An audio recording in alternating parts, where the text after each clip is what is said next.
Different education point YouTube channel में आपका हार्दिक स्वागत है। अगर आपको हमारी ये वीडियो पसंद आए तो इसे लाइक करें, शेयर करें और आप चैनल पर नए हैं तो चैनल को सब्सक्राइब जरूर करें और पास के बेल आइकन बटन को प्रेस जरूर करें ताकि आपको हमारी आने वाली हर नई वीडियो का नोटिफिकेशन मिल सके। तो आइए शुरू करते हैं। आज इंडियन पॉलिटी के इस भाग में हम मूल अधिकार यानी फंडामेंटल राइट्स पर चर्चा करेंगे। सबसे पहले तो ये जान लेते हैं कि मौलिक अधिकार कहते किसे हैं। वे अधिकार जो व्यक्ति के जीवन एवं उसके संपूर्ण विकास हेतु मौलिक एवं अनिवार्य होते हैं। इसके कारण संविधान द्वारा अपने नागरिकों को ये प्रदान किए जाते हैं और जिन अधिकारों में राज्य द्वारा हस्तक्षेप नहीं किया जाता है मौलिक अधिकार कहलाते हैं। अब बात यह आती है कि व्यक्ति के इन अधिकारों को मौलिक अधिकार क्यों कहा जाता है। तो यह इसलिए कहा जाता है कि ये अधिकार व्यक्ति के भौतिक, मानसिक एवं नैतिक विकास के लिए आवश्यक हैं। इनके अभाव में व्यक्ति के व्यक्तित्व का विकास अवरुद्ध हो जाएगा। इसलिए हर लोकतांत्रिक राज्य में प्रत्येक नागरिक को बिना किसी भेदभाव के ये मूलभूत अधिकार प्रदान किए जाते हैं। इन अधिकारों को इसीलिए मौलिक क्योंकि संविधान में इनका उल्लेख होता है। संविधान संशोधन की प्रक्रिया के अलावा इनमें किसी अन्य प्रकार से परिवर्तन नहीं किया जा सकता और न ही राज्य द्वारा इन अधिकारों का किसी भी रूप में पूरी तरह या आंशिक हनन नहीं किया जा सकता। संसद, सरकार या बहुमत द्वारा इनका अतिक्रमण नहीं किया जा सकता। अगर ऐसी स्थिति हो तो पीड़ित व्यक्ति अपने अधिकारों की रक्षा के लिए न्यायालय की शरण ले सकता है।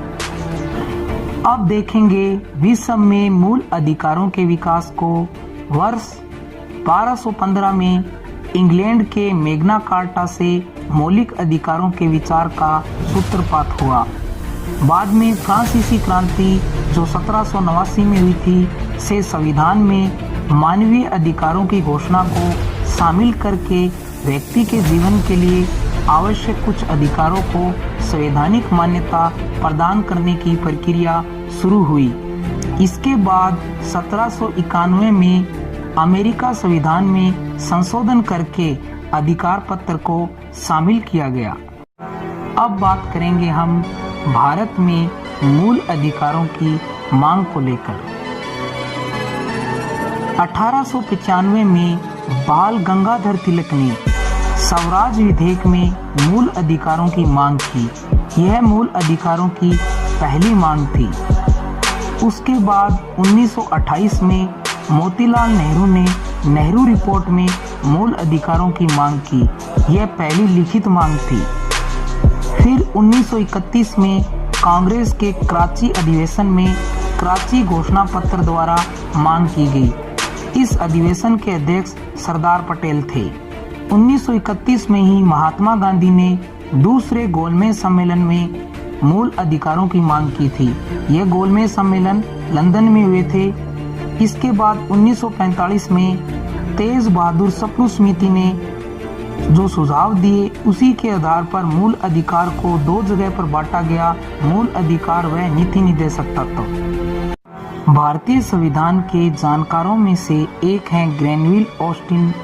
इन्होंने अपनी किताब the Indian constitution cornerstone of a nation में लिखा है कि अधिकारों पर सबसे मौलिक रिपोर्ट अगर कोई पेश हुई है तो वो सप्रू रिपोर्ट थी। आइए अब देखते हैं भारतीय संविधान में मूल अधिकारों को। भारतीय संविधान में मूल अधिकार अमेरिकी संविधान से लिए गए हैं। मूल अधिकार संविधान के भाग 3 में उल्लेखित हैं। अनुच्छेद 12 से 35 तक मूल अधिकारों का उल्लेख संविधान में किया गया है। मूल संविधान में 7 मूल अधिकार नागरिकों को प्राप्त थे। वर्तमान में अगर बात करें तो 6 मूल अधिकार ही नागरिकों को प्राप्त हैं, क्योंकि 44वें संविधान संशोधन 1978 द्वारा संपत्ति के अधिकार को मूल अधिकारों की श्रेणी से हटा दिया गया है। संपत्ति के अधिकार को सामान्य कानूनी अधिकार के रूप में अनुच्छेद 300A में स्थापित कर दिया गया है। आज के लिए इतना ही। अगले पार्ट में हम समानता के अधिकार पर चर्चा करेंगे। धन्यवाद।